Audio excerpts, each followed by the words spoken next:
Hello, hello, hello. Welcome, welcome. We are back. Of course. I am Kwame Nakomi, and this is Kwame Nakomi World. We are going to be breaking down episode 5 of season 3 of House of the Dragons. And of course, I am joined all the time by my brother, Jew Jams. How you doing this evening, sir?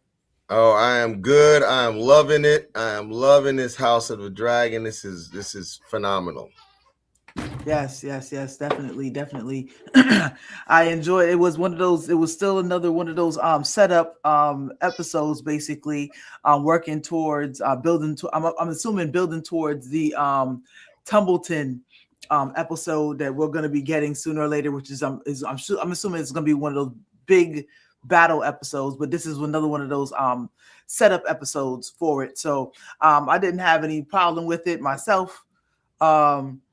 But I mean, I enjoyed it. It definitely brought a lot and showed a lot of different things that's going on behind the scenes with the with the House of the Dragons, um, and what's going on with Rhaenyra, man. So I mean, before we get into it, please go ahead, like, comment, subscribe if you haven't done so already. I really appreciate you and your support.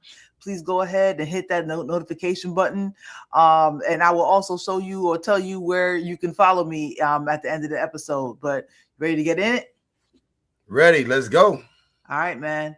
All right, we open up next to the river, where you have Damon's hosts with the River Lords and the White Wolves, and they are basically next to a river, camped out for the night.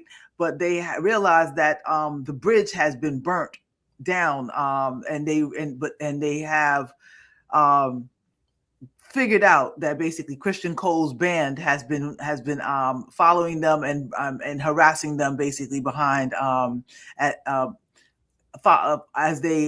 as Damon's host is headed towards Tumbleton. Christian Cole's host has been getting ahead of them and basically doing some guerrilla tactics, hitting them at night, burning their camp, and burning bridges to slow them down before they get to where they're going. Because as we heard back before in season 4, Christian Cole don't want no parts of this Dragon War. He want to do boots on the ground. He want to go sword for sword. Yeah, I mean, ultimately, he's not no big time come from greatness type of knight. Nope. He got it out the mud. That's how he got there to begin with. Absolutely. So that whole dragon thing, he's over it, man. He's like, look, there's no way we can win in that kind of thing. Let's go out here and let's do little sneak attacks and try to slow their roll. We can't beat them, but we can slow their roll. Exactly. I mean, he's a knight that comes from humble beginnings. His house is not a great house. The house Cole, basically. I mean, hell, their sigil is basically lumps of coal. You know what I mean? So basically, he's been in service to the realm his whole entire life, and so he wants to fight on his terms, as he goes through it. So he's decided he's decided on the course to basically fight on the ground, not to go to Tumbleton, just to basically fight the Tullys, in the field and, do whatever damage he can while he can, basically. So that's what he has decided to do. The Tullys and the White Wolves, they basically have decided to stay the course themselves, to continue to head towards Tumbleton. But basically, while they're there, and the White Wolves was the leader of the White Wolves was saying that we should go and attack them. Send us. We could go back and we could find them and attack them. But the Tully host says no. We have to keep going because basically Rhaenyra is expecting us to be in Tumbleton by a certain time. Actually, no. Are they? Yeah, they have been rerouted towards Tumbleton, right? Yes, they've been rerouted towards Tumbleton. They know about that. Exactly. So he actually sends 100 people head to Stony Sept. Right. He does send the White Wolves. The White Wolves, basically, the leader of the White Wolves says that you can send 100 of us, and we can go to the Stony Sept and basically, deal with Christian Cole. As you listen to him. So, but at that same night, basically, they get attacked again by Christian Cole's group, who comes in and burns some of their camp. I'm sure it's a much larger camp than we saw that got attacked but they do come in and do their damage again and head off into the night. So besides that, back in Harrenhal, you have a couple of men who basically, enter the castle, and they're looking around and they're scared. They scared out their wits. But they're looking for Aemon, of course, because there's a reward on his head and on Vhagar's head. And the recipient of that reward gets Harrenhal, right? According to Queen Rhaenyra. Exactly. So those men, though, are intercepted by Lady Alis, who's basically has been, scaring off these guys for weeks now, it seems. And she tells them he's not here, Vhagar's not here, and then basically, tells them, scares them off with ghost stories and hallucinations of bats basically coming out of nowhere. Which is massive because she don't have no army, no guards, no nothing. She's holding down the massive castle of Harrenhal by herself. Castle in the whole entire realm by herself. Exactly. By herself. Exactly. With no fear. No, at all. But all the time, but at the same time, she has been keeping Aemon, in the sept, and he's been recovering from his wounds, and the whole entire time while he's been there, I'm sure sleeping in the same werewood bed that Daemon was sleeping in, and having dreams of killing his brother over and over again as he sleeps. So it's kind of like a come to Jesus moment, basically, when you sit down and you sleep in that bed and in Harrenhal, if Lady Alis is involved. But he's also has been finding comfort in her because he has mommy issues. Big time mommy issues, which is huge crazy. Mommy issues. About being neglected as a child. Jesus Christ. Neglected, which is crazy because I'll get to it a little bit later. But basically, I mean, it's crazy because to hear Aegon tell it, his mother always liked Aemon more, and Aemon basically is like his mother always liked him more, liked Aegon more. And I'm just like, bro, neither of y'all. I'm just like, who did Alicent really like or really dote on? A whole family of spoiled brats is what we got going on here. Whole family of spoiled brats. Matter of fact, exactly. Couple of generations of spoiled brats. I still say Rhaenyra is a spoiled brat, and Alicent. And Alicent. Oh my goodness. The whole entire crew, everyone who basically grew up inside that keep are all spoiled brats. And none of them think that their parents ever really loved them while they grew up in nothing but riches and favor. It's ridiculous. And just on that whole spoiled brat thing, because you got to remember, King Jaehaerys gave them 50 years of peace and prosperity. Yep. Followed by Viserys II, who gave him like 26. Like at least 20 years, 26 years. Something like that. So they have never grew up in war. No. The most war they talked about was down at the Stepstones, and that's miles away from them. And that's where Daemon grew up. Right. That's why he like that. The gulliest one of the whole group. He grew up in the streets. That's it, baby. He said, yo, you ain't never been to the ghetto, so don't ever come to the ghetto, because you wouldn't survive in the ghetto. Yo, Daemon's probably the only character that drew his sword more than anybody. I don't see nobody drawing swords. He comes out with a sword at everything. He comes out with the blicky on every single day. He walks around with that joint. The blicky, baby. Always at hand. Always ready. Always ahead, man. So back in King's Landing, cats are everywhere, which I'm glad that they finally realized what was going on. They have cats all over the whole entire keep, just walking all over the place. And the Grand Maester, he's making his way down the steps, and I guess he doesn't realize that I guess he has started to realize that he's being watched. But he makes his way to Alicent's room, and I'm assuming that what he brings her is some moon tea. Yep. The prehistoric plan B. The prehistoric plan B basically brings her some moon tea to terminate the pregnancy of Helena, pretty much. But he's just like, hey, this is gonna be the last time because they watching me and I ain't going to get in trouble for you.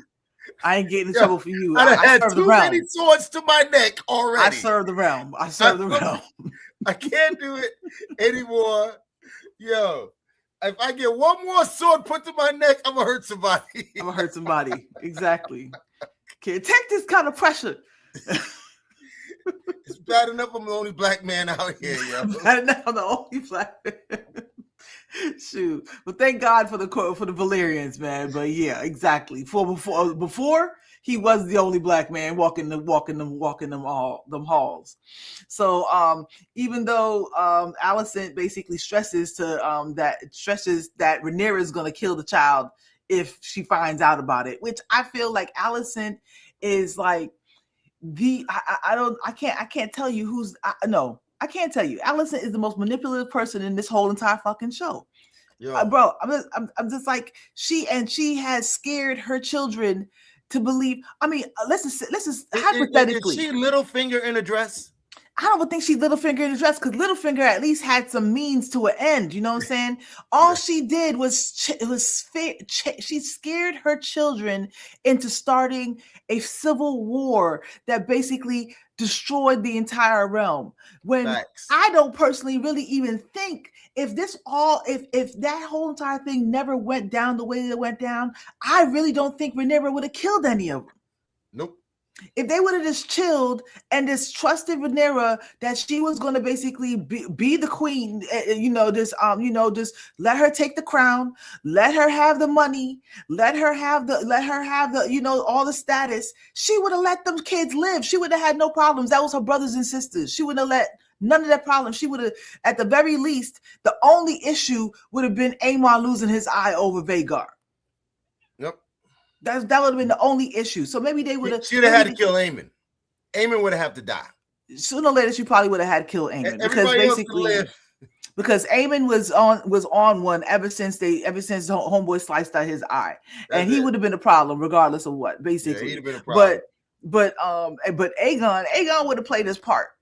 You know what I'm saying? He would have played his part. Aegon didn't want the crown to begin with. He didn't want the crown to begin with. You know what I'm saying? But Lord Hightower put it in his daughter's head, and his daughter basically has been forcing it down her kids' throats that you don't know Rhaenyra like I know Rhaenyra. Rhaenyra has never been that person that she's trying to convince her kids that she was.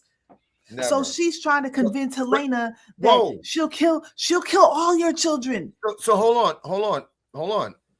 Call me. You said it already. Otto is the reason why Alicent has grown up to be so manipulative. Otto was very manipulative. It was Otto. Otto was the king of manipulation. Otto was the Littlefinger. He was the Littlefinger. His whole thing was, look, I'm gonna put somebody from my line on the throne. Or should I say he was the Tywin Lannister? But at the same time, at least he wasn't crazy enough to be like, you know what? I don't think. Well, who knows if Tywin would live there during the whole time of dragons? If he would have been like, yo, let's steal the nuclear football. You know what I'm saying? But at the same time, I think he probably would have. I think he would have to put his kids because it was all about legacy. All about and basically. Family. And the Hightowers pretty much are the same way where they're basically just like they feel that they've been slighted in their life, and they feel like they need to regain what was theirs or what is rightfully theirs. Basically, and the Velaryons are the Baratheons. No, the Queen of Thorns. The Queen of Thorns. The Valerians, right? They're just like, all right, we just gonna do this through marriage. So like that. But go ahead. No. They was like, we gonna play our part and do this the legal way through marriage. You know what I'm saying? Mm-hmm. But basically, she's trying to convince Helaena, you need to take it, but Helena's just like, I won't. I'm not gonna do it. I'm not gonna kill my child. So. No doubt, I'm proud of Helaena for standing her ground on that, deciding that, you know what, I'm not gonna let you scare me into basically doing what it is that you think. And I think that's because Helaena knows things. Helaena knows things, man. So little bit later on, the lady of House Frey basically has been appointed to the small council, but she's mad because she's just like, yo, every sellsword in all of the whole realm keeps on running into into what it's supposed to be mine, saying that if they kill Aemon, this is going to be that Harrenhal is going to be theirs. Yeah. So we saw her in season 2, episode 5. You know, when she was the shrewd one that was like, look, you know, what are we gonna get for letting people come through here? You know, what we gonna let for allowing passage? They said, well, we're gonna give you a dragon. Okay. But what else are we gonna get? That's cute. What do you want? We want Harrenhal. A dragon. Right. What else are we gonna get? Plain and simple, yo. So she can't call claim on Harrenhal. Harrenhal's been passed around like a blunt at a concert, son. Harrenhal, how about Harrenhal? Dang, it's been passed on already. A minute. But all right, I'll take it. It might just be mine this time. Harrenhal belongs to nobody. 3 times in the Game of Thrones. Harrenhal belongs to nobody, son. No, it belongs to nobody. I tell you now, everybody tries to take up residence, but Harrenhal is just like, nope. Even Robb Stark had Harrenhal for a second.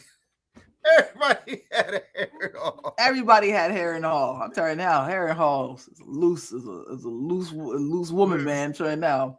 Yeah, man. So they propose so they get to the council, they get to the small council meeting, and Adam Hall is there with Baela, and they're telling them that Rhaegar has been running, flying around the realm, basically burning villages in that area, basically around Harrenhal, but they haven't seen him yet. They haven't been able to find him. And it's also basically Rhaenyra tells Baela to go and look for him, then she tells Daemon to go look for him, and he's like, yo, I got things to do here. First Baela suggested she go, and Aaron Hall was like, girl, you've been up for 72 hours straight. God, exactly. Damn. No sleep, no food. Go do. You can't go. No, I'm good. I'm good. Yo, her and sister. Those are Daemon's children, boy. You hear me? Her and her sister are Daemon's children. They are some rebellious little chicks, boy. I tell you, like, bro. Look, man, nah, I'm good. Let's get it on. Let's go. He's like, well, I'm gonna send Daemon, and Daemon gives her the ultimate disrespect. Yo, the amount of disrespect that Rhaenyra is receiving is crazy. Everybody basically dismisses like, it's just they should have just made Daemon the heir and call it a day, man. Call it a day. They should have just made Daemon the heir. Viserys should have just made Aemon when his wife died in childbirth. He should have realized the reality of the realm, that they would never respect a woman queen in the realm. Even he doesn't respect a woman queen, and he's married to her. You know what I'm saying? And he should have just been like, you know what? You're right. Let me just go ahead and make Daemon the heir. Even though Hightower basically was against it, he should have just been like, from right then when his wife died, he should have been like, all right, Daemon, you the heir for right now. And let's spend some time together. And so I gotta make sure you're gonna do this thing the right way. Exactly. What could have been? What could have been? Targaryens right there. But go ahead. That was the downfall of Targaryens. Hold on. There. Back to that. Mm-hmm. David said, "Look, man, I got a thing to do. My city watch is under siege. To hell with what you talking about? They are at our doorstep. You talking about people that's thousands of miles away. Exactly. Vagar is there or he ain't. Aemon is there or he ain't. They leagues away. We got monsters in the house right now. Right now. And we need to go take care of that now. And I'll take care of your business when I'm done with my business. Grabbed the sword and walked out. And she was, oh God. Yo, she got up and chased him down. She was like, son, are you just gonna leave me like that, son? Like a battered wife, like, yo, what? Why are you doing this in front of everybody? Either you're gonna do it or you're not. In front of everybody. And he's still walking away telling her shit that she needed to do. Still tell her what you need to do. Yo, why you always giving the last word? Yo, I'm telling you now. Like, yo, you need to kill that boy. I'm telling you right now, bro. You need to kill that boy. Kill that boy. Obviously he's upset because in there's unrest in Flea Bottom, and he's mad that basically she sent the Gold Cloaks in to go and handle his little graffiti and slander against her name in the streets. And he was like, plain simple, he was just like, yo, it was like, that's like sending in the National Guard to go and handle your petty issues, you know what I mean? Graffiti.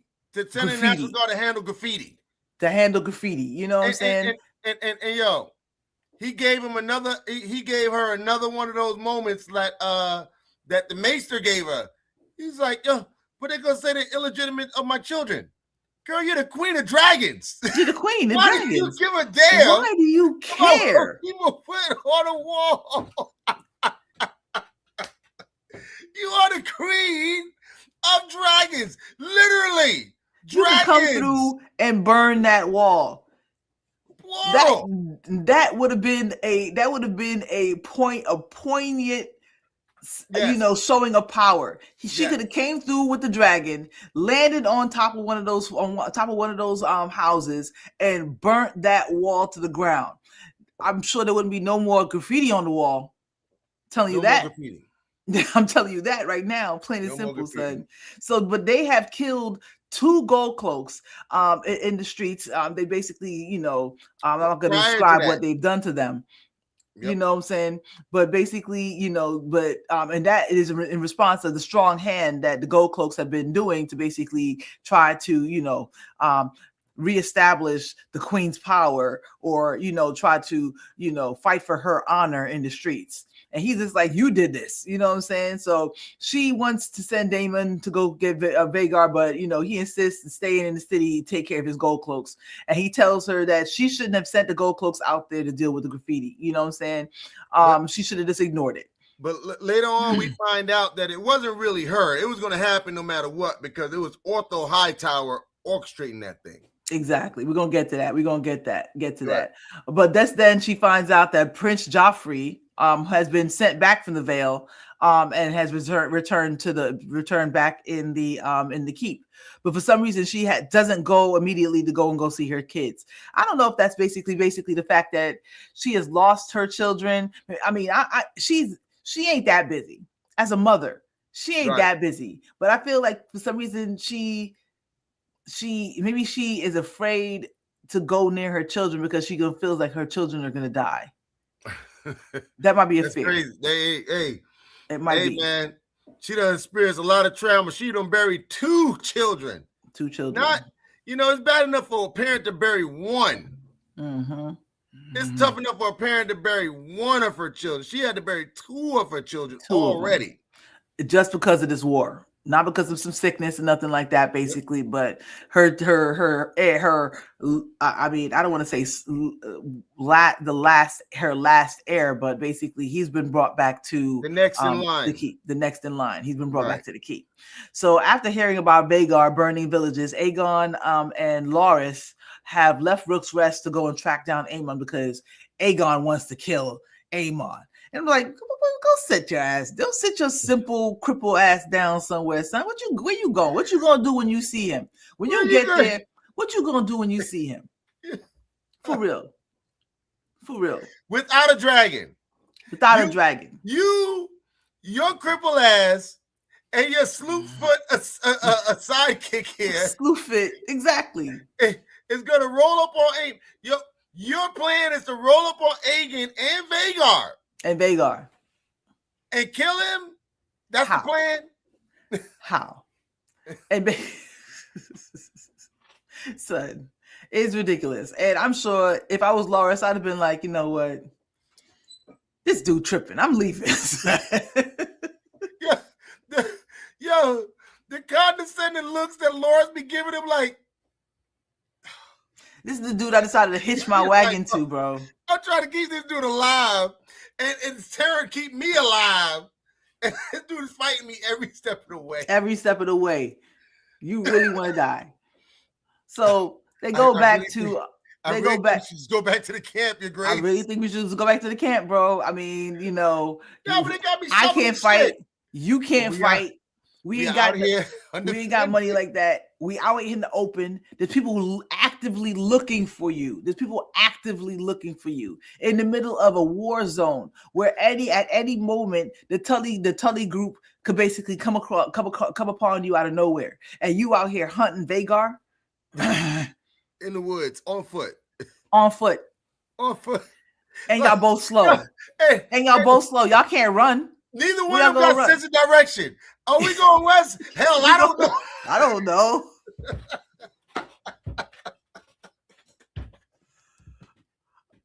Nigga.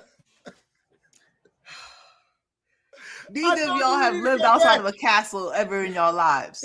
Y'all don't know which way you going. And listen, they didn't get that far. They didn't even get that far. I feel like they got back to the castle talking about which way is west. Exactly. They got back to Rook's Rest in the same night. Same night. Before dinner time, they was back. Anyway. So Mysaria, the Queen of Whispers, or the Mistress of Whispers, she goes to Alicent to visit Alicent, and she said that she's heard the Maester has been coming to visit and wonders what he's brought her. And Alicent brings out the flask because she realizes, all right, I gotta pull out something to show her. So she pulls it out and tells her that, hey, it's for me. You know, I was with somebody after Viserys died. My bad. You know what I'm saying? But basically, I'm trying to take care of that, and trying to, save my reputation. And then she drinks it in front of her. But Mysaria, oh no, I wasn't ready yet. I wasn't ready yet.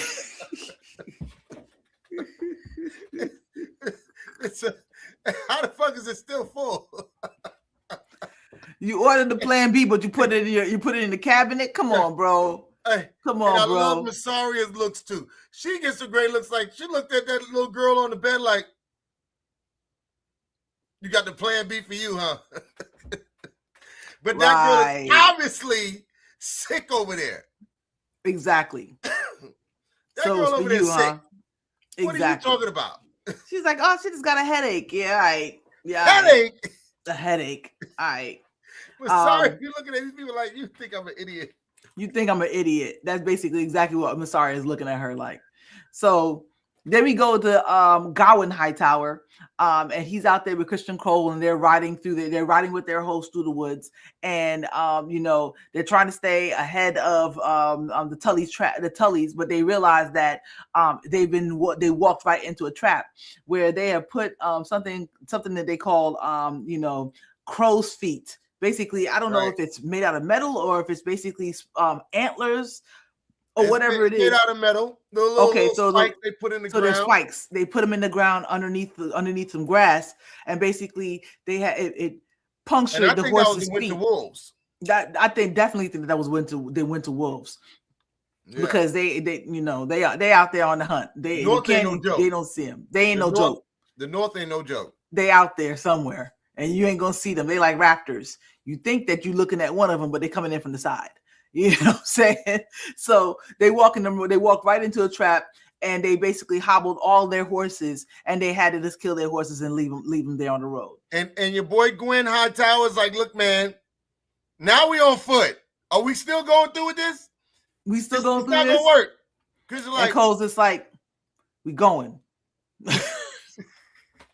Cole's not listening, not hearing none of it. Cole's not going for none of it. Well, we're gonna die. We're gonna get back to that. Go ahead. We're gonna get back to that. So back at King's Landing, Alicent is still being watched by maids, and while Damon walks the streets with the Gold Cloak commander, Sir Luther. Yeah. So they're talking about what's going on with the Gold Cloaks, and then they're walking along, and they found another 2 of them dead. So that makes 6 at that time. Makes 6 at that time. and they find the gold cloaks dead, and then a kid is basically there watching them, and the kid goes back and reports that the gold cloaks are dead, back to some man in a house nearby, who sends out a pigeon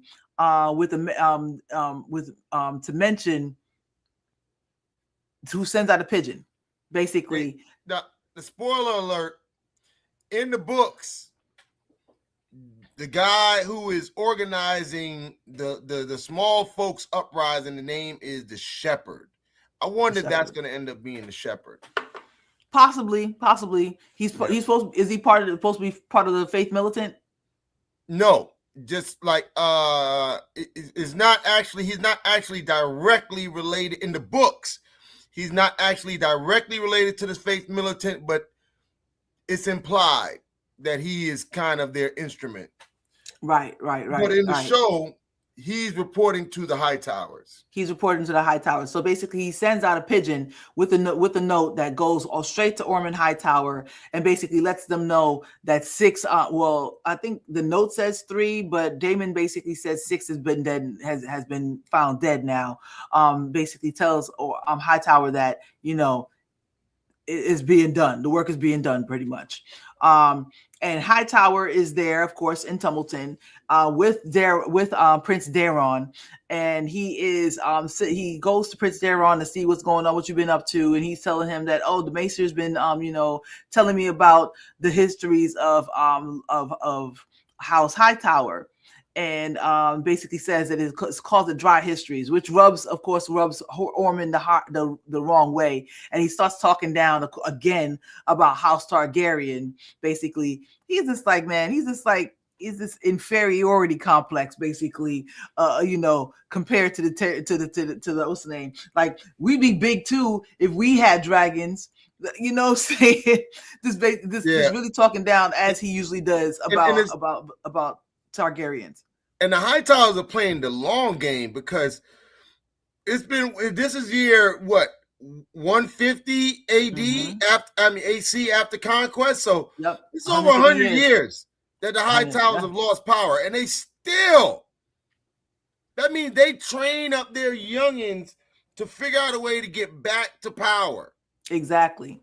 And he tells Daron to basically, recite some of the histories, but one that Daron does not recite is one about the Yellow Frog, which is the Lady of Dorne, that basically denied Aegon when he tried to take over Dorne, and basically fought against Aegon, and Aegon never was able to take over Dorne because of that, and pretty much says that he pretty much implies that he regrets, or you could probably get from his, comments that he regrets that basically the Hightowers actually fought with the Targaryens against Dorne, and they should have basically held out against the Targaryens also with Dorne. You know what I mean? Or else they not Dorne. Hightowers are little snobby little people living up in castles. Dorne getting it out the mud.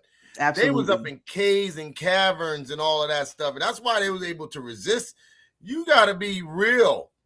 Dorne was a real savage. I mean, not savages, but they were savage fighters. They're savage fighters, basically, right. And they have no problem with actually not even no problem. Guerrilla tactics is pretty much what Dorne is known for, being able to come in, hit quick, and do what they got to do damage and bleed you slow. That's basically what Dorne is known for. You know what I mean? Right. So they're at a Savasi board, and Daron basically beats him at Savasi, and of course Ormond, who finds himself trying to teach the princeling how it is to rule, and how much smarter and better the Hightowers are at everything. But then the little kid beats him, and he gets a little mad, but then he basically shows Daron something that he just had made, and it was a new gold coin with his face on it, basically. And he says which is wild. He already started printing gold coins with his face on it to basically say that he is now the king. So basically, Otho is the throne or bust right now. Ormond, yeah. because he done gave Damon the wrong dude. So he knows it's no turning back. His head. It's no turning back. He knows the price on his head. Exactly. And do some printed coins. Mm-hmm. Oh, it's a throne or bust.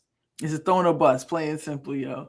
I mean, it's hey, he made his bed. He decided he's gonna lie in it, basically. Yep. And just real quick, back on the long game.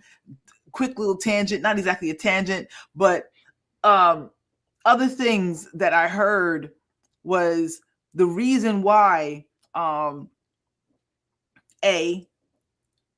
Viserys' wife was never able to have any children besides Rhaenyra was because the Maesters, this is a theory. I think it's a theory, but basically people have gotten it, but the Maesters were basically poisoning her pretty much. Wow. So that she couldn't have any more children besides Rhaenyra.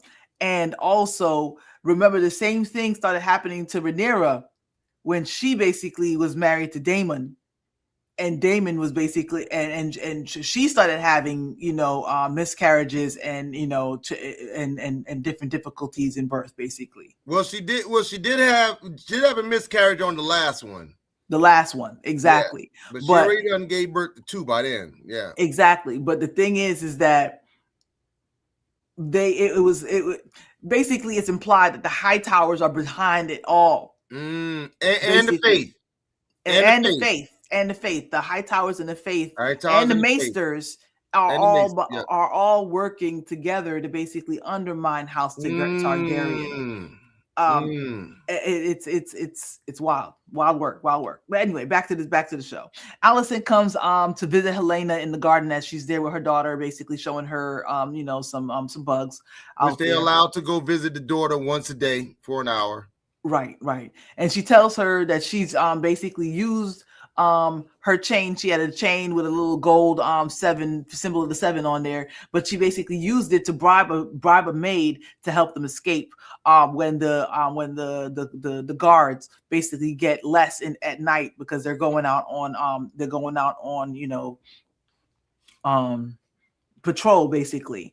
So they she says that what they're going to do is they're going to use the passage that Blood and Cheese used to get inside the rooms, and they're going to use that to try to get away. But she's just like, okay, but so what are we going to do? How are we going to get Jaehaera with us? And and Alicent's like, we're going to have to leave Jaehaera. She gonna make noise and we gonna get caught. And she's just like, I'm not gonna leave my daughter. And she's just like, it's okay. Rhaenyra's not gonna hurt Jaehaera. She's a woman. She's not even in line for the throne anyway. She's not gonna hear it. Look, but Helaena is just like, no. I know when you're lying. I can see it in your face. I know you're lying. I know you're lying. And it's just like Helaena. I'm glad at least one of her children. She's not dumb. No, she's just like, yo, I know when you're lying, and I know that basically you just acting off of fear. And I'm just wondering myself, like, if you're willing to leave the daughter, why don't you just leave Helaena and leave, bro? What word? Why don't you just leave? Word. If you're willing to leave Helena's daughter, your granddaughter, there to whatever might happen to her. As she's trying to convince her that, if you have this kid, Helaena, and it's a son, Rhaenyra is going to kill it. And also, she might kill your daughter. But, no, she's not going to kill your daughter, though. Because she's spoiled and she don't want to be out there on the run by herself. That's what it is. And I'm just like, bro, I'm just like, don't drag your children. If you want to go. Yo, think about it. Think about it. Alicent gave birth to 4 kids. Her 2 sons, Helaena, and Daeron. Mm-hmm. She already told Rhaenyra that she can kill the 2 sons. She already said that. Yo, this chick is wild. She just wants to save herself. That's the wild part about it. It's She wild. really just wants to save herself. And it's just, Allison is a ship without a rudder. I don't even know if she even knows what she's doing or why she's doing it anymore, because none of her schemes make sense besides her trying to escape. But it's just like you sacrifice your children to give the city back to Rhaenyra, but then at the same time you want to leave, but you want to leave some of your children to Rhaenyra's fate. Your daughter is pregnant, but you basically are trying to tell your daughter, get rid of the kid. Get an abortion. Yeah, We can't be on the run with a baby. It can't be on the run with a baby. Or the other baby that's still here. I'm just, Allison. Leave the baby. Leave the baby. Kill the baby and leave that one. Why do you need Helena? Why do you need Helena? She's not even in line for the throne. Why do you need Helena? Yes. You just basically, I completely agree with you, Drew. She just don't want to be alone. Right. She just don't want to be alone out here. She lost all her children, and she realizes that, all right, let me just leave this to the men. Let me just take my daughter with me. And it's just like, bro, you never even cared for her. You never really even cared for Helena like that. Yes. You always pretty much, you assumed, as everybody did, that she was simple-minded. And she know that. And she know that because Helena's very smart. Helena's very smart. She's just traumatized, just like how, what's the name? Just like how Aegon in the Night of the Seven Kingdoms, his brother that basically has all these dreams over and over and over again, and pretty much just drinks himself into a stupor. He's just traumatized by all the dreams that he's having, and that's exactly what's going on with Helena. But they just assume that she's simple-minded. I'm just like, yo, go ahead on the streets for yourself. You know what I'm saying? Leave me right where I'm at. Leave me right in the place where you put us. Where you put us. This whole thing is your creation. All you and your daddy. All because of you. So, but Bella and Adam are out there hunting Vhagar. They see some signs of him, but they still can't find him. But basically, he's just trying to tell her, take care of yourself, plain and simple. I'm out here to help you too. So, they have their little time out there. And at the same I'm waiting time, for Adam to be like, look, man, I know we're technically family, but I'm digging you. Exactly. It really seems that way. Your And betrothed is gone. That's how they get down in the Westeros. You know what I'm saying? Yeah, your betrothed is gone. Exactly. We could run off to with Essos dragons together. With dragons. With dragons. We go anywhere. We could do anything. Exactly.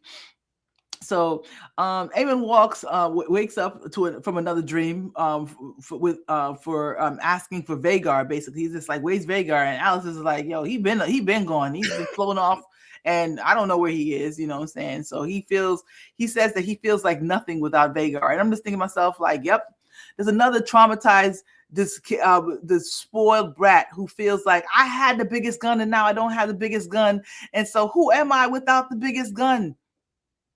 This is another spoiled brat with a sapphire stuck inside of your eye, son.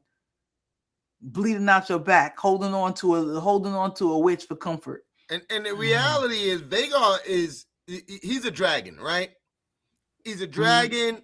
He never stayed in the dragon pit because he was too big. So he's always been out there. He dropped his master off at the castle. He's going around eating. He's feeding. He's feeding, man. He'll be back when he's ready to come back. Let me know when you're ready. You know what I'm saying? Let me know I gotta wait outside like an Uber. This ain't no limousine. I'm a taxi. I gotta get out there and make my money, son. Yo, plain and simple. I'm not tethered to this spot. I'm not tethered to you. Up. Let me go eat. I gotta eat. You know how many riders? I'm Vhagar. You know how many riders I've had over the years? You just another dude who's holding the saddle. That's all it is. You're just another dude that I chose to sit on the saddle.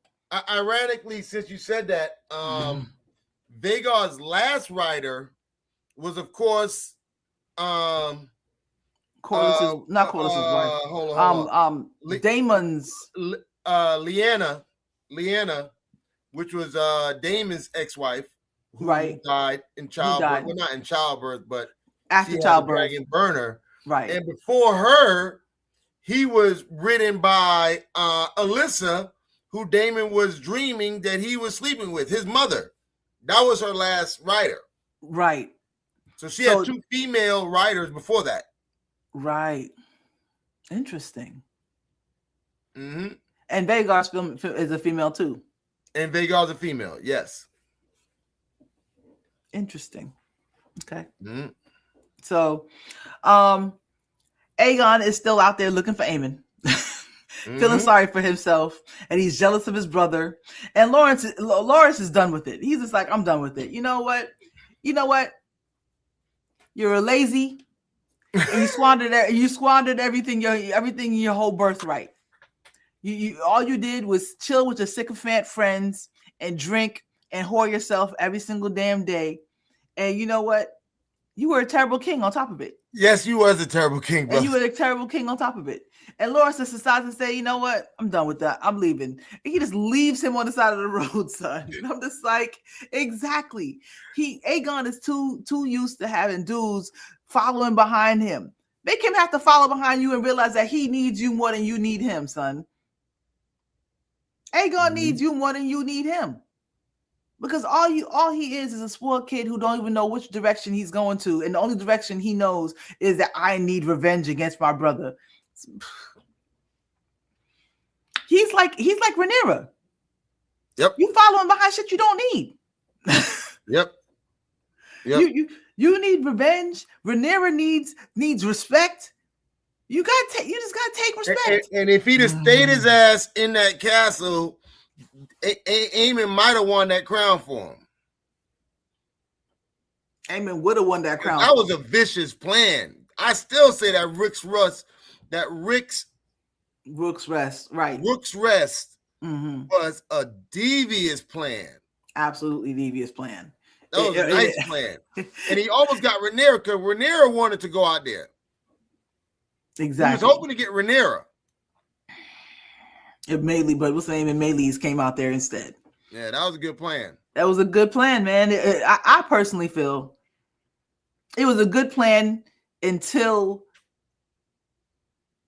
they basically convinced Aegon that he should go out there too, and Aemon that was Alicent. And that was Aemon, Alicent that convinced him, and then he was sitting there drunk. He was there drunk. He goes out there, messes everything up, and Aemon, I feel though also at the same time, Aemon trying to kill his brother messed everything up too. See, is this a bunch of kids who feel like they don't have what they are owed? That basically destroyed and tore down the entire realm. Yep. It happens. Unfortunately, it happens over and over and over again. You know, it's crazy. I'm listening to a whole bunch of fan fiction, just talk about it, and it's basically just go over different aspects. And it's just like these people, something that I heard today, and they said that these people who basically live and who have grown up in the king, being in line to become the kings of Westeros, have asked themselves, what does the realm owe me, rather than saying, what do I owe the realm? You know what I'm saying? How can I serve? How can I serve? Rather than wondering how can I serve, they've been wondering how this realm is going to serve them. And that basically is the downfall of all of these people, who they feel like something is owed to them rather than what can they do to help the realm. So basically the one king that lasted the longest was the one who basically did the most to unite the realm. Yep. And everyone else basically was his children who sat in comfort and felt like, oh, this is my birthright. Viserys jacked it all up, man. He jacked it all up. Yeah, man. There's a lot of things that basically he definitely could have did differently, man. The people that he kept around him, it was bound to go down sooner or later. What goes up must come down. Damon finds Rhaenyra in the sept and he laughs at her because he's just like, what are you doing here, son? You don't even believe in this. Like, yo, why are you even in here? And she's just like, because they expect me to, and I need to basically, put on a good face. And he starts talking to her like, yo, listen, man. Why are we doing this?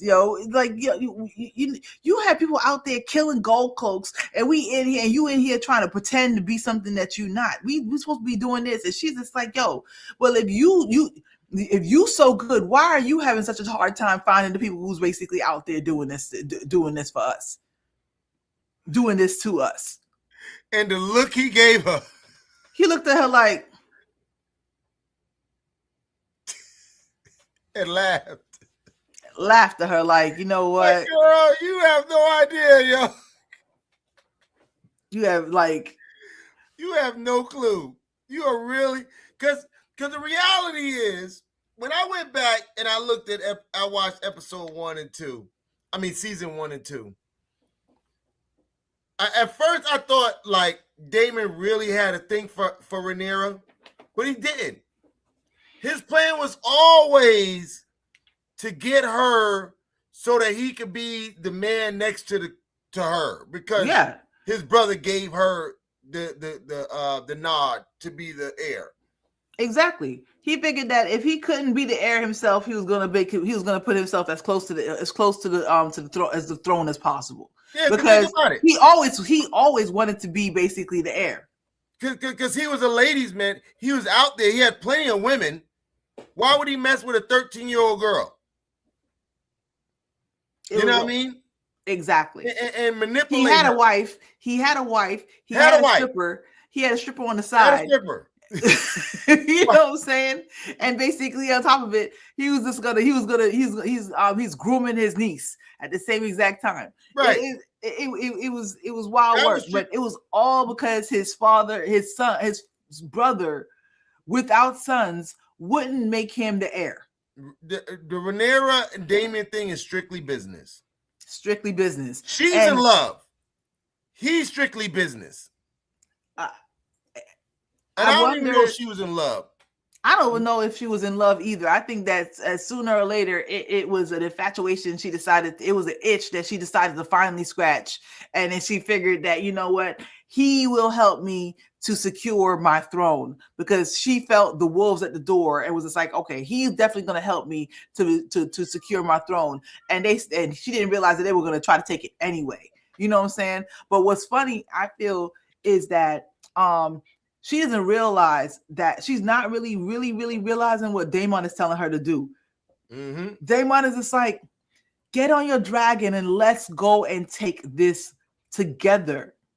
She wants to stay in the castle and have everybody else do this shit for her. Right. No. And to me, I feel like that is why Daemon is losing respect for her. No. One thing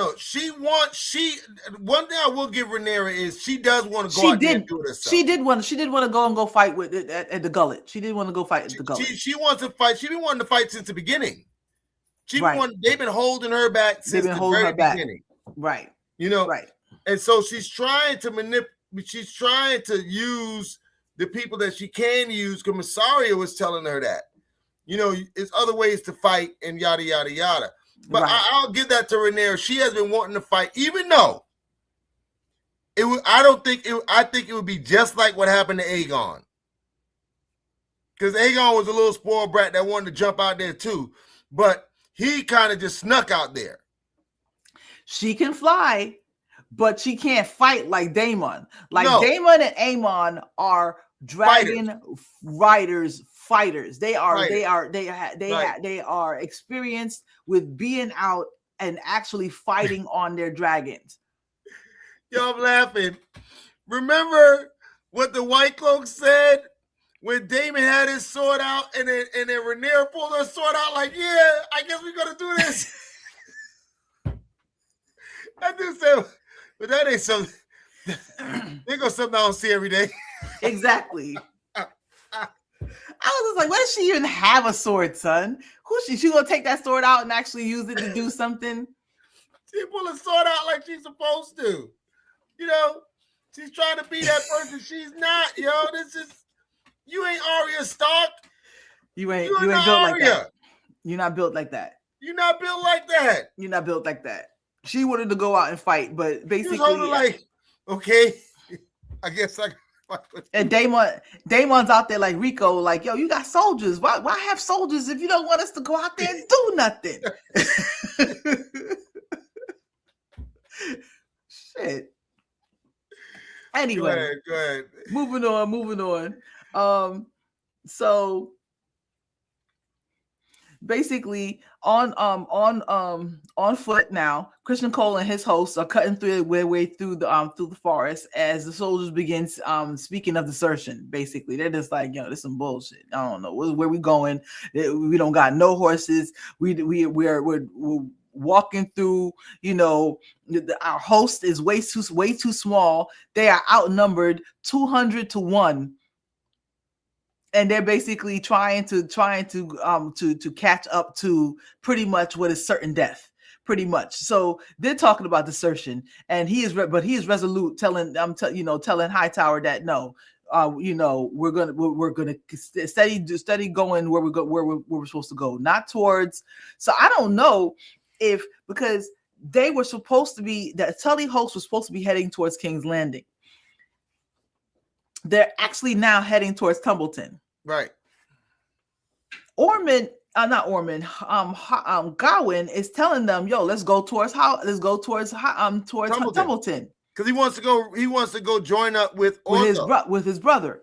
Right. But Cole, where is Cole leading them?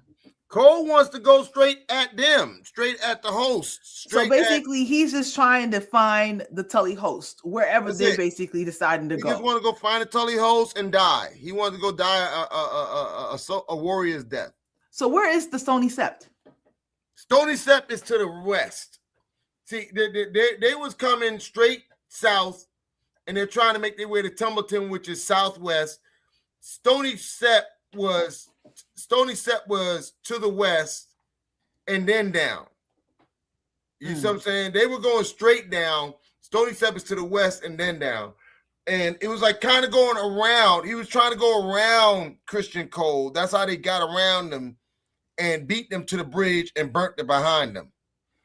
Hold up.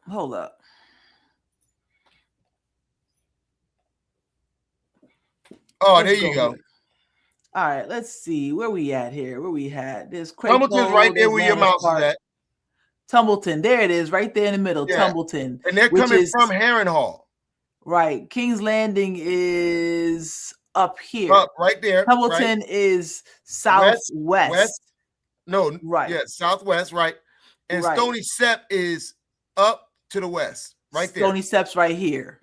Right. So Stony Sept's right here. So they left Harrenhal and they're basically heading towards Stony Sept. No. They're going towards Tumbleton. No. Well, the Tully group is going towards Tumbleton. They found themselves outside, but Cole's host is outside of Stony Sept by the end of this episode. No. Yes, they said that they could see the Stony Sept from where they was at. Oh, they can say they see it, but they're still headed. They're chasing the Tully host, which is right there in the Riverlands there. Okay. Yeah, so basically this is definitely helpful when we basically talking about where they at. I was just trying to figure out where exactly. So Christian Cole is still just trying to catch up to the Tully host so he can basically fight the Tully host, because that's basically all he has left. He doesn't want to fight dragons. He just wants to fight men, pretty much. Right. So he's resolute. He decides that this is what we're doing, and that's final. So you go back to Loras. He's back in Rook's Rest when Aegon basically returns and sits down next to him, like, all right, go ahead and book the ship. You know what I'm saying? Go ahead and book the ship. So, but then out of nowhere, he is overheard by someone who is. It looks like is that the Lannister that got pushed over the side of the ship? That's the Lannister twin. The other Lannister one that didn't die. The one that went to Essos to get them. Right. Is that the one that came back with the Triarchy? Yep, the Triarchy. Right. He's the one that got pushed into the water. Okay. He got pushed Okay. into the water. Evidently, he survives. Kind of like Jaime Lannister survived when he got thrown into the water by the dragon. Exactly, and got pulled down by his armor. Exactly. He basically the guy, I forgot his name, Lannister, but the Lannister Lord basically finds them. So back in the Red Keep, though, Alicent and Helena are now dressed as maids and they're ready to leave. And a maid that she bribed comes in to tell them that the guards have left. So they decide to go ahead and leave. And as soon as they get into the hallway, Viserys is there waiting right outside. And she tells them, hey, I figured that it was Helena that was actually the one who was pregnant. You know what I'm saying? It's a really inconvenient heir. But you thought I wouldn't be watching you, huh? Thought I wouldn't be watching. But Alicent, being the manipulator that she is, convinces her, she tap dances for real. And convinces her, hey man, what does it help? Who's the help really to basically tell her? She's gonna, Rhaenyra. You think you know Rhaenyra, but you don't know Rhaenyra like I know Rhaenyra. She's gonna kill this kid if she basically gets what's the name? If she basically finds out. But if you don't tell her, who's it gonna hurt? You know what I'm saying? We're already captives. So why don't you just keep it to yourself for right now? You know what I'm saying? Matter of fact, if you keep it to yourself, we Hightowers, if we come back into power, we're gonna owe you something. You know what I'm saying? So you keep it to yourself. You can find some reward at the end of this tunnel, because Rhaenyra ain't listening to you. Daemon is the only one that she really, really loves. You know what I'm saying? You think that you close to her right now, but sooner or later her favorite, she tap dances to say Gregory Hines is that whole entire scene, man, and gets Mysaria to this. I want to know. I'm trying to think, because like all of these people from House of the Dragon are mimicking a character from Game of Thrones. Who was that manipulative in Game of Thrones? Somebody was that manipulative in Game of Thrones. Somebody was. But go ahead. I don't know why, but Littlefinger keeps on coming to mind. Because he was able to talk his way out of many different situations by also leveraging something that might possibly come to somebody afterwards. I kind of feel, I don't know why Littlefinger always comes to mind. That basically, without the spy network that he also had, but at the same time, I feel like Littlefinger or Varys is the only ones who come to my mind right now, personally. Everybody else was basically acted from a place of power rather than manipulation. Anyway, so Mysaria leaves basically, and Helena, and which is interesting though, because during that time though, Helena mentions that she wants to go outside to see the moon, and I'm just thinking to myself like, what is that foreshadowing? I wonder what's going to happen. So, meanwhile, back at Cole's camp, his hosts basically are trekking through terrain that is really inhospitable, man. It's just like they're walking through, they're seeing Vagar's tracks on the road and places burnt, the farmland's burnt. They're walking through a marsh that's a wet marshland. People pulling the Hightower guys pulling leeches off of his leg. You know what I mean? This really, just not the kind of place that you want to be when you're trying to convince your soldiers to stay. You feel me? Right. Then back at Harrenhal, they're sitting down. Back in Harrenhal, some sellswords actually scaled the mountain, the back wall of Harrenhal to enter into the mountain, and Alice is there like Johnny on the spot. She is like she has magic senses around the entire place. She's a seer. She's a seer. She can see everything. So basically, she's there as soon as they get to the top. And she tells them that Aemon is not here. Y'all keep on coming in here, but Aemon is not here. But then they try to take her. They try to take her by force, and Aemon comes out of nowhere and kills all of them. Even though he's hurt, he basically is still a bad man with a sword, man. And cuts down all four of the men that came. Or was that 3? I'm not sure if it was 3 or 4. It was 4. It looked like it was 4. Looked like it's 4. Yep. He cuts them all down. Then back at Rook's Rest, Loras is Loras and the Lannister Lord is speaking about whether or not they're going to take the king to Bravos. The Lannister Lord is saying that I don't know, we shouldn't take him to Bravos. We should take him back to Casterly Rock. We can hold up there basically. And Loras is like, nah. You want to basically set up Casterly Rock as the new capital. You know what I'm saying? We're not going to do that. What we're going to do? We're going to take him to Bravos like we planned, and we're going to set him up. I have a whole house set up for him and everything like that. And while they're speaking too loudly because the guy who is running the whole place, he overhears them, comes in and sneaks in and finds Aegon's crown in their bags. And then he pulls out the crown and shows it to Aegon. And Aegon basically moves real quick. I honestly, I didn't know he had him in it. I didn't know he had it in him either. I didn't know he had it in him, but he basically, jigs old boy up real quick and just like covers his mouth and just lets him bleed out right there, man, real quick. I was just like, okay, Aegon. Proud I see of him. You got some moves. You ready to fight for what you need. Back at King's Landing, though, the Gold Cloaks are not happy. They basically is like, yo, we ain't getting paid and we about to be out, you know what I'm saying? But Daemon is there to rally the troops, you know what I'm saying? So he's just like, you be loyal to us. We're going to pay y'all twice the money if you just stay with us. And then we're going to go and we're going to take Dorne. And then we're going to go to bring back old Valyria. And they're just all hyped up. And I'm just like, dang, Daemon still got it. Daemon still got it. But Daemon believes that, yo. He really believes in that.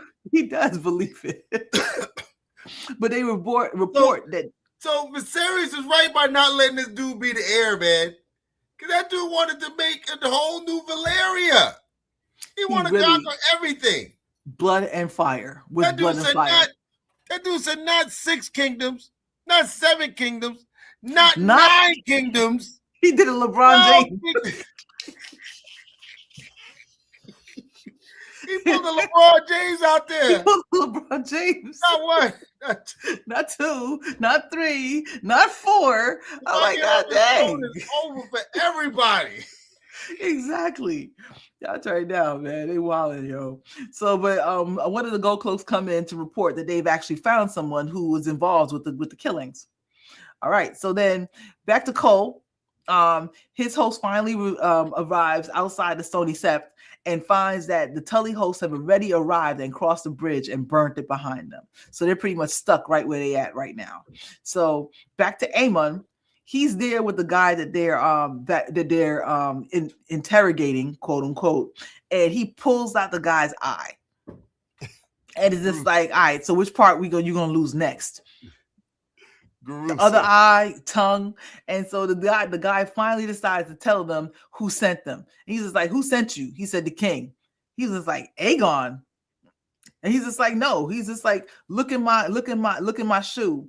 And then basically he pulls out one of the coins that Hightower had made. And he's just like, no, King Daeron. And Aegon's just like, I. So back at Gawain is trying to talk Christian Cole like, all right, man, we did as much as we could do, man. We might as well just go ahead. I think they pronounce it Gwen. Yeah, it's Gawain. Sorry. Another story, another book series that I follow has a Gawain. My bad, it's Gawain.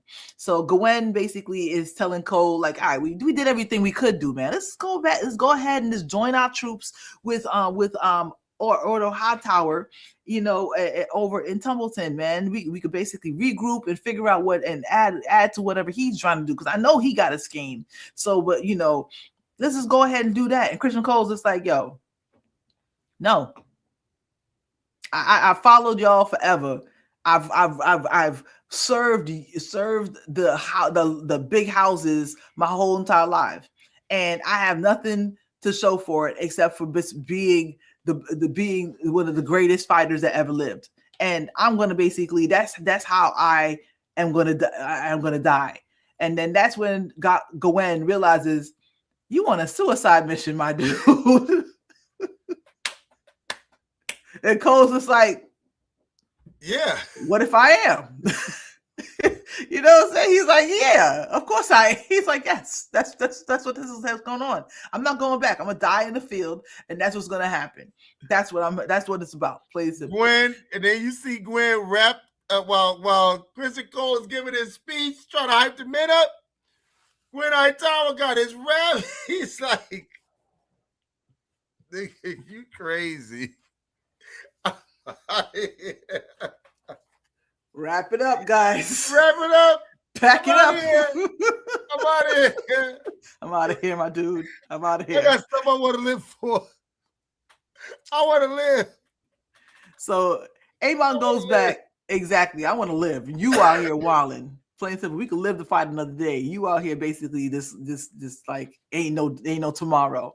Amon goes back and lets Rhaenyra know, hey, Ormond is behind all the killings, and that was they raised up Daeron as a king basically, and he's just like, yo, we should have burned him when we had a chance. That's Amon.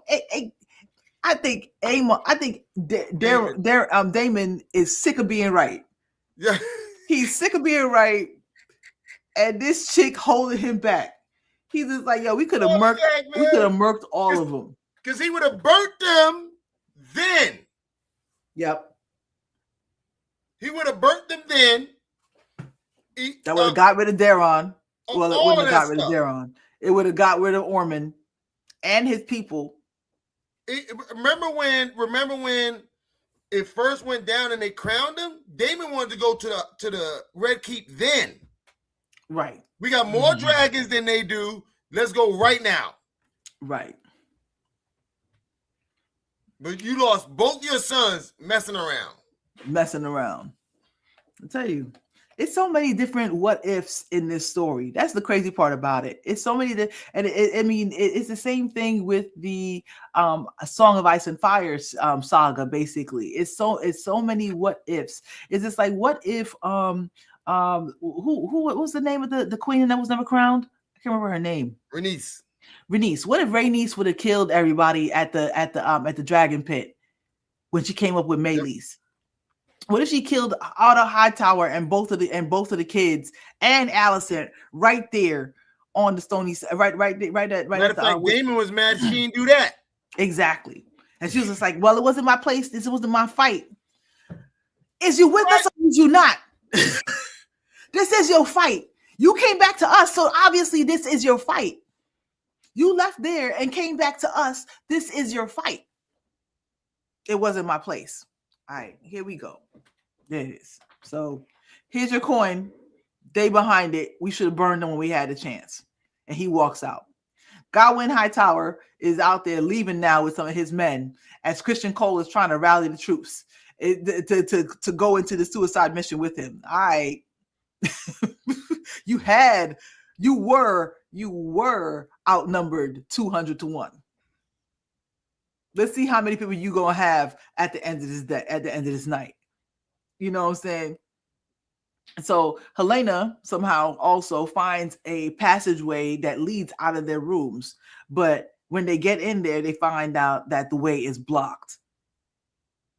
It's been stoned off. So I don't know if that was basically. I don't know if this. I'm assuming this is a new. Is this a new passageway, or is this the same passageway that she now has found?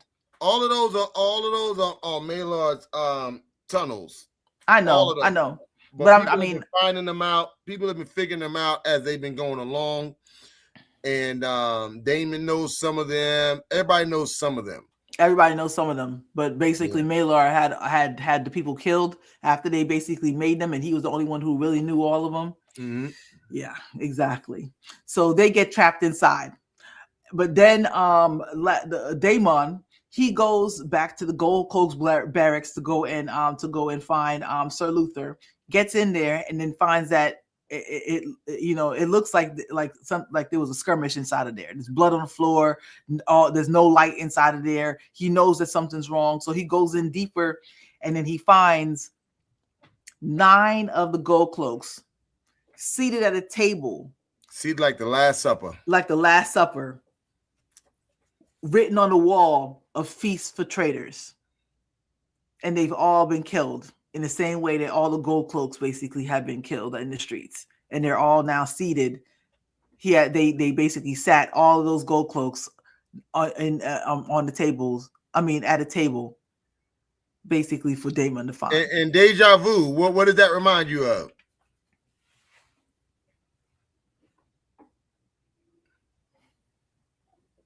Not the Red Wedding. When the Sons of the Harpy was killing the Unsolid. Oh yes, that definitely does. That definitely does. That is exactly what it feels like. That is exactly what it feels like. Yeah. So, and that's where the episode ends, man. So it was a very it was a good setup episode. Very necessary to show what's going on. Yep. Where pieces are where. What's their motivation for what they're doing at this time, and how things are deteriorating in King's Landing, and I'm intrigued to see the next episode, man. I wonder how many episodes do you think we're gonna get? What is it? 8 episodes we're gonna get this season? It's supposed to be 8, but let me ask you a question. Do you think they're gonna do the same thing again and make the season finale be episode 1 of season 4? Or are they going to give us a good season finale this time? Because this time it was like an accident. I mean, not an accident, but it was unintentional. Yeah, it was unintentional because they basically actually cut the budget, so they couldn't put out that episode. So that episode actually ended up being the first episode of this season. I hope if they're in it, they need to. Well, we're not HBO executives, so I hope that if they're in it, they know that if they're in it, they got to do it right. They need to end the season off right. So if that's the way that if they're going with the tried and true Game of Thrones plan, episode 7 needs to be Tumbleton. Yeah, because season one went 10 episodes. Right. Season 2 went 8. So they cut it. They made it totally different. So they're probably going to go 8 again. Hopefully, it shows we'll 8. get the Battle of Tumbleton in the next 2 episodes. Exactly. There's actually 2 Battle of Tumbletons. Okay. Well, I mean, that hell, they keep on inching towards it. I don't think they're quite ready. The way where they are right now in the story, I think that they have one more setup episode before they really get to the Battle of Tumbleton. Right. So I feel like the next episode is going to be another setup episode. This episode was named Unbowed and Unbent. I definitely feel like that's Christian Cole to a T.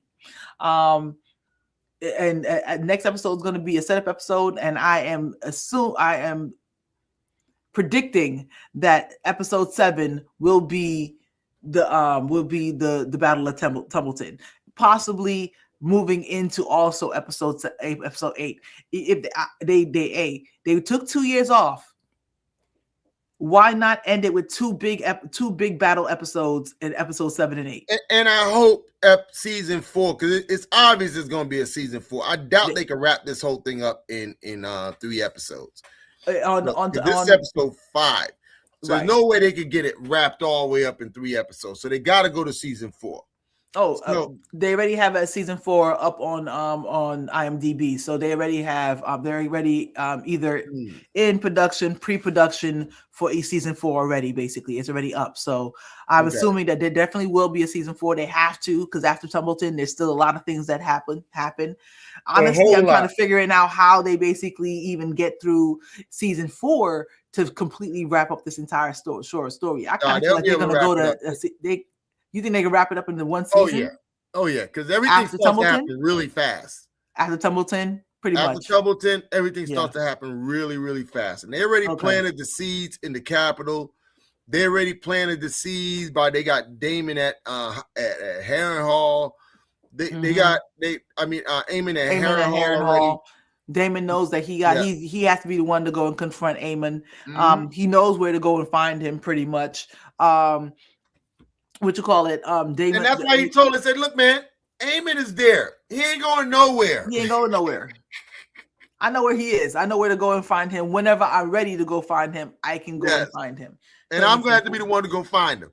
So let me go handle this junk for you. So I go handle this joint for you, and then keep you on the damn throne. Keep you on the damn throne. Would you let throne. me do that, please? Would you let me do that?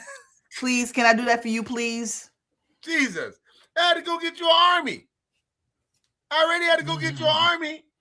You asked me to go get money, I went and go get money. You asked me to get you an army, I went and got you an army. What more do you want from me? Can I please just go take care of my men? That's also protecting you and serving you. And you're still talking trash about the money. Who else brought you money? Exactly. Who else brought you money? So yeah, they should be able to, because after Tumbleton, basically the dragon seeds turn, basically, right? Yep, that's when it all goes to hell. That's when it all goes to hell. So yeah, I guess it could all pretty much unravel, and we're saying they won't need a season 5. I was just wondering if they was going to need a season 5, but they should be able to wrap it all up. So, but yeah, wrap it up. All right, so yes, Jew James, this was definitely a good episode. So thank you guys all for joining us for this breakdown of episode 5 of season 3 of House of the Dragons. I really appreciate y'all for coming out. Please go ahead, like, comment, subscribe if you haven't done so already. You can find me on Instagram at Call Me Nakomi, or you can find me on X, Call Me Nakomi with the number 1. Please also, you can email me if you have any questions, comments, or if you want to also join my Call Me Nakomi Fantasy Football League. I got that coming. Please go ahead and email me if you're interested in joining the Call Me Nakomi Fantasy Football League. We're going to definitely be talking about football, basketball, as the sports season start to come through. I'm definitely going to be reviewing that. My teams, of course, are the New York Giants and the Cleveland Browns. My brother Jew Jams has always been a diehard Indianapolis Colts fan. So we're definitely going to review our teams, tell you what we feel about how we feel things are going to come through. Maybe also go over some fantasy football, situations, some strategies also, or some people that we're really interested in seeing how they're going to do this season. So if you're interested in joining the Fantasy Football League for Call Me Nakomi, please go ahead and email me at callmenakomi@gmail.com. callmenakomi@gmail.com. Until next time, guys, take care of yourselves. Take care of one another. Be a part of your community and do your civic duty, man. We need you. We need everybody out there. Stay close, stay ready. You know what I mean? But when it's all said and done, I hope that you all find water and shade. Peace out, y'all. Peace.